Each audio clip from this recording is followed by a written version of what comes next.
नमस्कार मेरे प्यारे दोस्तों, मेरा नाम है ज्योति और अपन लोग अभी तक चौहान वंश पढ़ रहे थे राजस्थान की हिस्ट्री में, जिसमें अपन ने सांबर के चौहान पढ़ लिए, अजमेर की पढ़ लिए, रणथंभौर की पढ़ लिए। इसके बाद नाडोल पाली की बताए थे ना कि नाडोल पाली के आएंगे। अब अपन आज पढ़ेंगे नाडोल पाली के चौहान। वो ज्यादा नहीं है, थोड़े से हैं जो मोस्ट है, एग्जाम्स में आते हैं, उनको पढ़ लेते हैं ना। तो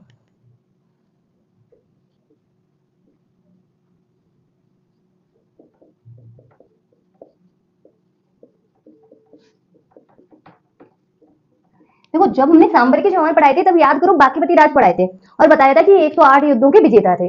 अब उधर ही बताया था कि बाकीपति राज के एक पुत्र है लक्ष्मण राज, है ना। उन्होंने क्या नाडोल पाली में क्या कर दिया है, चौहान वंश की शाखा का स्थापना कर दी है ना। तो अब पढ़ेंगे कि पहले शासक लक्ष्मण राज। ओके, याद है इन्होंने कब की थी, 960 ईस्वी में। इनके बारे में फर्स्ट पॉइंट तो ये है कि इनके पिता का नाम बाकीपति राज था। तो पिता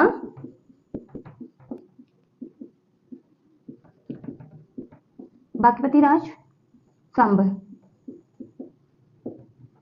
ठीक है। इतना पता चल गया कि इनके पिता बाकीपति राज थे जो सांबर से थे। ये अपन को पता है कि इन्होंने 960 ईस्वी में, अगला पॉइंट, 960 ईस्वी में नाडोल नाडोल में चौहान राज्य की, किसकी, चौहान राज्य की स्थापना की, ठीक है। क्या कि लक्ष्मण राज 960 ईस्वी में नाडोल में क्या करते हैं, चौहान राज्य की स्थापना। पिताजी का नाम बाकीपति राज है और इन्होंने यहाँ पे अपनी कुल देवी, कौन सी देवी, कुल देवी आशापुरा माता, आशापुरा माता का मंदिर बनवाया। अपन को सीधे नाडोल के इतिहास में, नाडोल पाली के इतिहास में पढ़ना है कि इसके जो संस्थापक थे उनका नाम क्या था, लक्ष्मण राज, जिन्होंने 960 ईस्वी में नाडोल में चौहान वंश की स्थापना की। और इन्होंने क्या किया, अपनी कुलदेवी आशापुरा माता का मंदिर कहाँ पे बनवाया, नाडोल में, ठीक है। इनके बारे में इतना पढ़ेंगे। अब इनके बाद लक्ष्मण राज हो गए। अब लक्ष्मण के बाद, राज के बाद सेकंड आएंगे किलहर। अब किलहर एक युद्ध हुआ था कायंद्रा का। किसका युद्ध हुआ था, कायंद्रा। तो पहले लिख दे, इस वाली लाइन को लिख देती। इन्होंने कायंद्रा के युद्ध में भाग लिया। कायंद्रा का युद्ध गुजरात में हुआ था और इस युद्ध की स्पेशलिटी थी कि यहाँ के जो कायंद्रा का युद्ध हुआ था उसमें एक लेडी क्या कर रही थी, प्रतिनिधित्व निभा रही थी, जैसे अपनी रानी लक्ष्मीबाई ने निभाया था उसी के अकॉर्डिंग, है ना। तो इसमें अपने कायंद्रा के युद्ध में किलहर ने, आगे आएगा कायंद्रा का युद्ध जब आपको पढ़ाया जाएगा पूरा विस्तार से। तो किलहर ने कायंद्रा के युद्ध में भाग लिया पहले तो। फिर इन्होंने क्या किया, कायंद्रा के युद्ध अपनी राजकुमारी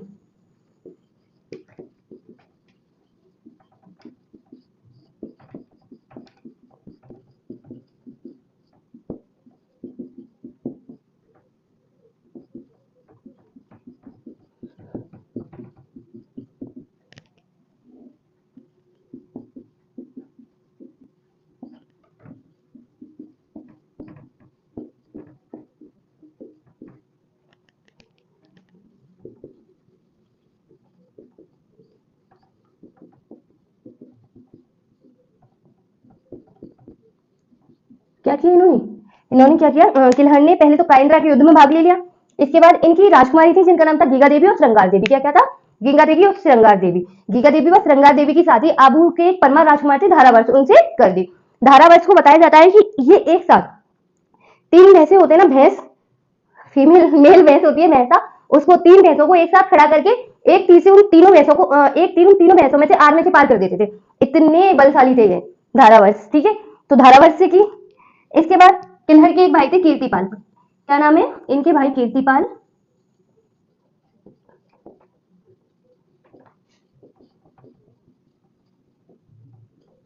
कीर्तिपाल ने जालोर में चौहान राज्य की स्थापना की।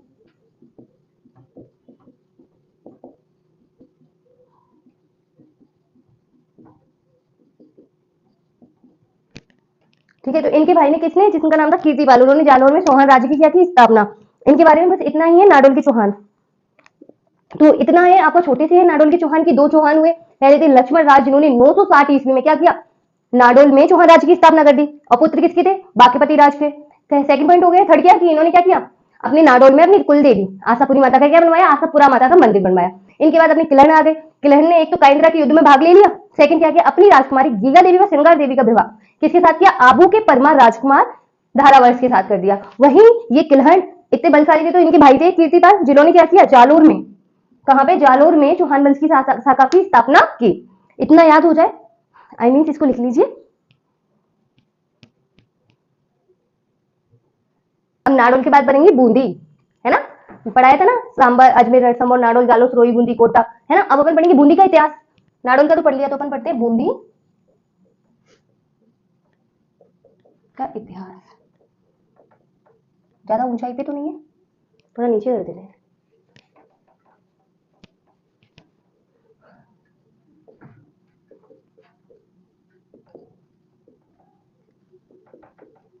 अब देखो बूंदी के इतिहास में खास बात, अब तक अपन नॉर्मल चौहान पढ़ते आ रहे थे, है ना। अब अपन क्या पढ़ेंगे बूंदी के इतिहास में, कि बूंदी में जो शासन किया था वो चौहान तो थे, लेकिन चौहानों में एक हाड़ा शाखा थी, वो वाले चौहान थे। तो बूंदी के इतिहास में क्या होगा कि बूंदी में चौहान वंश की, किसकी, चौहान वंश की हाड़ा शाखा का शासन था। पहला ये पॉइंट हो जाएगा कि बूंदी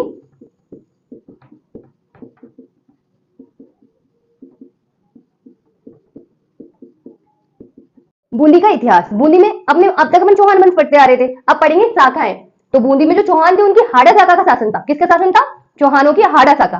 थोड़ी ज्यादा तेज आवाज हो जाए तो बता देना। चौहानों की हाड़ा शाखा का शासन था। इसके बाद अब जब चौहानों ने शासन किया, इनसे पहले बूंदी पे कौन थे, तो इनसे पहले बूंदी पे, बूंदी पर मीड़ा, मीड़ा सुना है, मीड़ा राजाओं का शासन था, ठीक है। दो पॉइंट याद रहेंगे कि बूंदी में चौहान की हाड़ा शाखा थी। सेकंड, जो इनसे पहले क्या था, बूंदी में चौहानों मीड़ा राजाओं का शासन था, ठीक है। इसके बाद मीड़ा राजाओं के शासन के बाद भैया कौन से मीड़ा राजा थे, बूंदी नाम किसे पड़ा, तो कहा जाता है कि एक बुद्धा मीड़ा थे।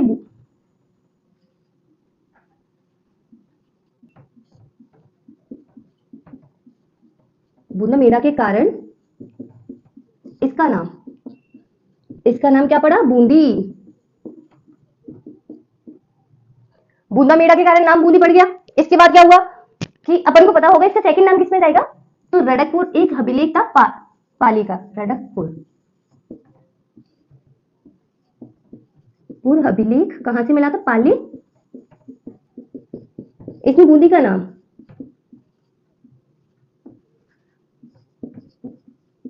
बूंदी का नाम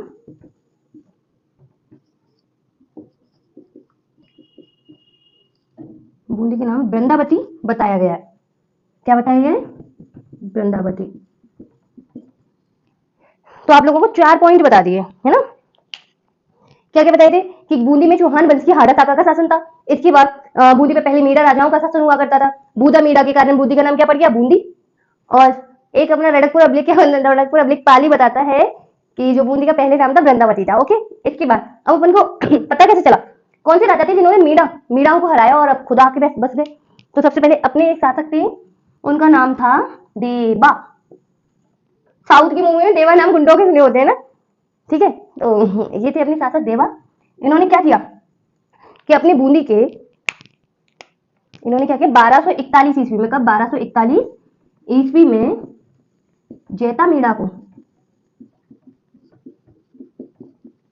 हराकर चौहानों, हराकर बूंदी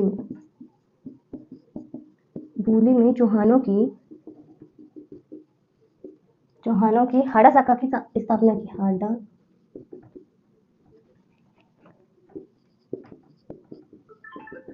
शाखा का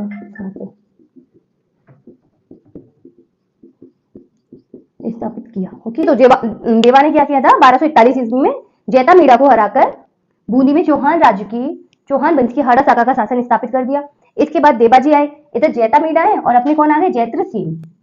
कॉमन सा नाम हो गया ना, जैत्र सिंह।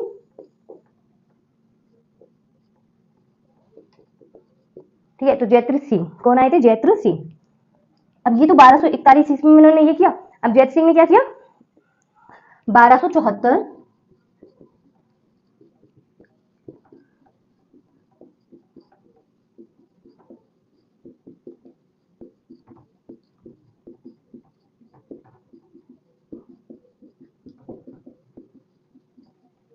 ठीक है। जैत सिंह 1274 ईस्वी में कोटा को जीतकर बूंदी में मिला लेते हैं। इतना समझ में आ गया अपना बूंदी का इतिहास। सबसे पहले बूंदी में चौहान वंश की आड़ा साका का शासन था। उसके बाद बूंदी पे मीरा राजाओं का शासन था। तो बूदा मीरा के कारण बूंदी का नाम अपना बूंदी पड़ गया। रड़कपुर अब्लिक पाली बताता है कि जो बूंदी है इसका नाम वृंदावती था। इसके बाद सबसे पहले बूंदी पे देवा आए थे जिन्होंने शासन किया। देवा ने 1241 ईस्वी में कौन जैता मीरा को हराया तथा वहां पे किसका चौहानों की हारा। ठीक है। तो जैत सिंह ने यहाँ पे देवा ने 1241 में जैता मीरा को हराकर बूंदी में चौहान की हाड़ा साका का शासन स्थापित किया। इसके बाद जैत सिंह ने 1274 ईस्वी में कोटा को जीतकर बूंदी में मिला दिया। इसका एक बार स्क्रीनशॉट ले लीजिए ताकि आगे बढ़ा सके। अब तीसरे अपने आए बर सिंह। देवा पढ़ लिए, जैत सिंह पढ़ लिए, अब आएंगे बर सिंह।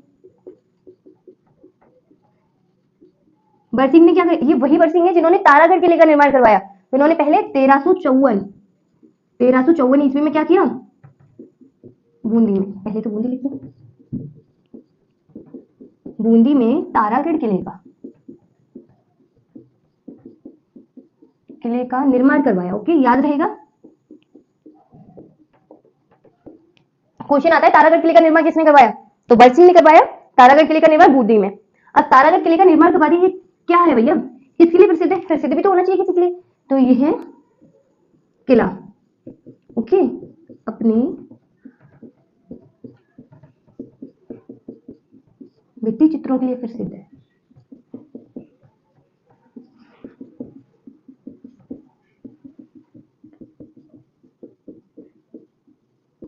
ठीक है, तो 2 ही पॉइंट रहेंगे बर सिंह जी के कि इन्होंने 1354 ईस्वी में 12 में तारागढ़ किले का निर्माण करवाया और ये किला अपने भित्ति चित्रों के लिए क्या है, प्रसिद्ध। क्या है किला, भित्ति चित्रों के लिए प्रसिद्ध है। इसके बाद बर सिंह, अब बर सिंह आ गए। बर सिंह के बाद आएंगे सुरजन। कौन आएंगे, सुरजन। हम भी पढ़े थे, हम भी हट पुस्तक पढ़ी थी। वो किसने लिखी थी, वो एक कवि थे जिनका नाम चंद्रशेखर था और वो सुरजन के ही दरबारी विद्वान थे। तो अपन सुरजन के बारे में पढ़ते हैं कि 1569 ईस्वी में जब अकबर है ना रणथंभौर पर आक्रमण कर देता है, उस समय सुरजन क्या करता है, अकबर से संधि कर लेता है, दोस्ती का हाथ बढ़ा देता है, बोल देता है कि भाई अपन मित्र हो गए, अब कोई दिक्कत नहीं है। तो ये मित्रता संधि किसने करवाई, तो आमिर के भगवंत दास से उन्होंने करवाई। तो नॉर्मल इसमें पॉइंट रहेगा कि 1569 ईस्वी में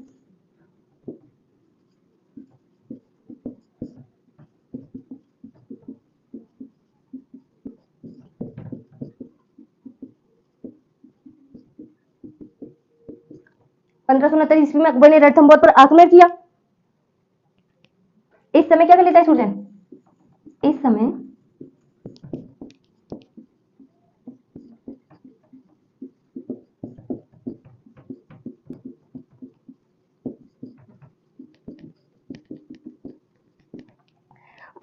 ईस्वी में अकबर ने रणथंभौर पर आक्रमण कर दिया। उस समय सुरजन अकबर से क्या कर लेता है, संधि।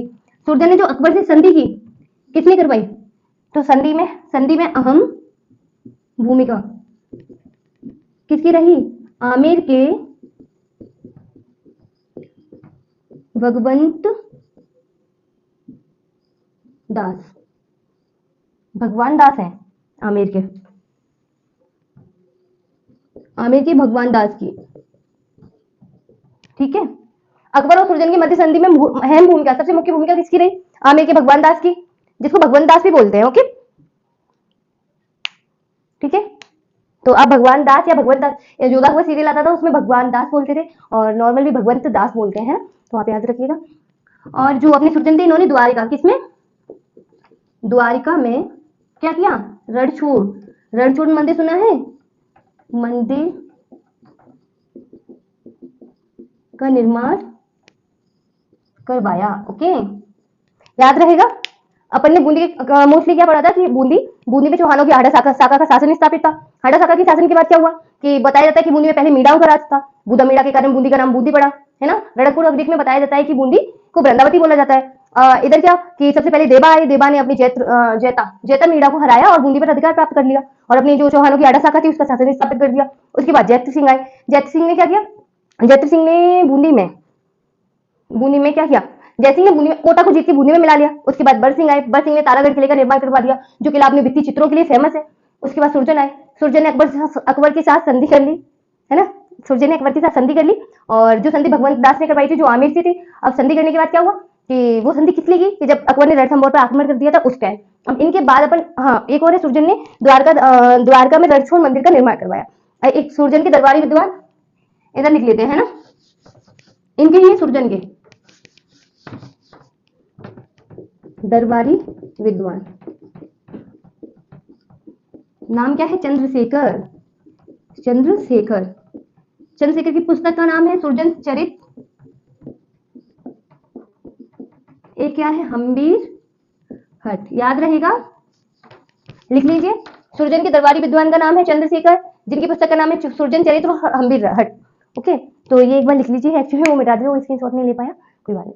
तो आज के लिए इतना ही। अभी अपने बूंदी में एक दो राजा और रह गए हैं, उनको अपन कल कर लेंगे। अगर आपको वीडियो पसंद आई हो तो चैनल को सब्सक्राइब, वीडियो को शेयर एंड लाइक जरूर कीजिएगा। Thank you.